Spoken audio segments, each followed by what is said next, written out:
Banana cake எப்படி செய்யணும் பார்க்கலாம் வாங்க. ஃபர்ஸ்ட் நம்ம சுகர் சிரப் செஞ்சுக்கலாம். ஃபர்ஸ்ட் அதுக்கு வந்து ரெண்டு டேபிள் ஸ்பூன் ஆஃப் சுகர் எடுத்துக்கோங்க. சுகர் எடுத்துட்டு அப்புறம் வந்து 2 டேபிள் ஸ்பூன் ஆஃப் வாட்டர் ஊற்றிக்கணும். ஊற்றிட்டு நல்லா மிக்ஸ் பண்ணிக்கணும். நல்லா மிக்ஸ் பண்ணிகிட்டே இருக்கணும். நல்லா மிக்ஸ் பண்ணிக்கணும். இப்போது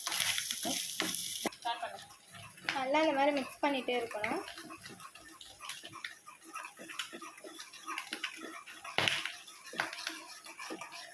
கொஞ்சம் கொஞ்சமாக அது ப்ரௌன் ஆகுது பாருங்கள். நல்லா ப்ரௌன் ஆகிடுச்சு. இப்போ வந்து ஸ்டவ் ஆஃப் பண்ணிட்டு இறக்கி வச்சிடலாம். இதில் கொஞ்சமாக ஹாட் வாட்டர் ஊற்றிக்கணும்.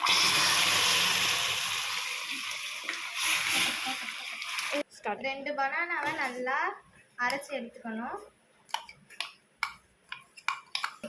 அப்புறம் வந்து ஒரு எக் ஊற்றிக்கணும். எக் ஊற்றிட்டு நல்லா மிக்ஸ் பண்ணிக்கணும்.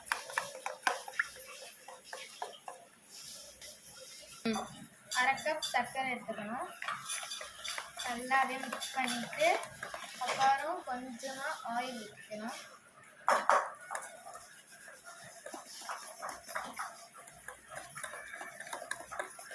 நல்லா மிக்ஸ் பண்ணிட்டு கொஞ்சோண்டு வெனிலா எசன்ஸ் ஊற்றிக்கணும்.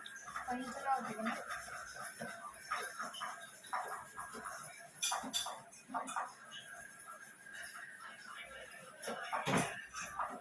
கொஞ்சமாக ஊற்றிட்டு அதையும் நல்லா மிக்ஸ் பண்ணிக்கணும்.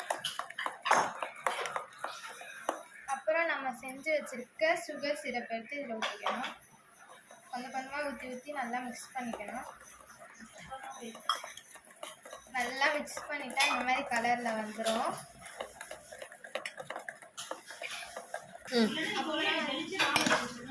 கோதுமை மாவு இல்லைன்னா மைதா மாவு எடுத்துக்கணும். போட்டுட்டு கொஞ்சமாக நான் கோதுமை மாவு எடுத்துருக்கேன். கொஞ்சமாக சால்ட்டு. உங்கள்கிட்ட பேக்கிங் பவுடர் இருந்தால் பேக்கிங் பவுடர் இல்லைன்னா பேக்கிங் சோடா போட்டுக்கோங்க. கொஞ்சமாக பேக்கிங் சோடா போட்டுக்கிறேன். எல்லாத்தையும் இப்போ நல்லா மிக்ஸ் பண்ணிக்கிறேன். நல்லா மிக்ஸ் பண்ணிவிட்டு இப்போ நம்ம வந்து ஒரு கிண்ணத்தை எடுத்து அதில் நெய்யோ இல்லை எண்ணெயோ தடவிக்கணும். ஓகேவா? நான் வந்து நெய் தான் தடவிருக்கேன். இப்போ நம்ம ரெடி பண்ணி வச்சுருக்கிறத இதில் ஊற்றிடலாம்.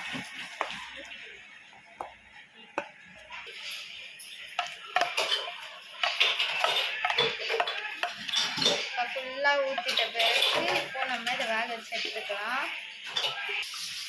இட்லி குண்டானில் தண்ணி வச்சு இப்போ நம்ம ரெடி பண்ணியிருக்கிறத எடுத்து இதை வச்சிடலாம். வச்சுட்டு இப்போ நம்ம மூடி வச்சு 40 மினிட்ஸ் கழித்து பார்க்கலாம். 40 மினிட்ஸ் கழித்து எடுத்தாச்சு. இப்போ ஆறிட்ட பிறகு எடுத்துடலாம். இப்போ நம்ம எடுத்துடலாம். இதை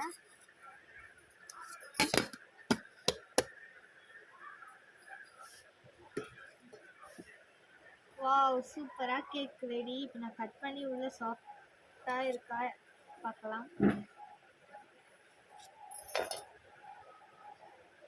பாருங்க, சாஃப்டாக ஆவி பறக்குது. எப்படா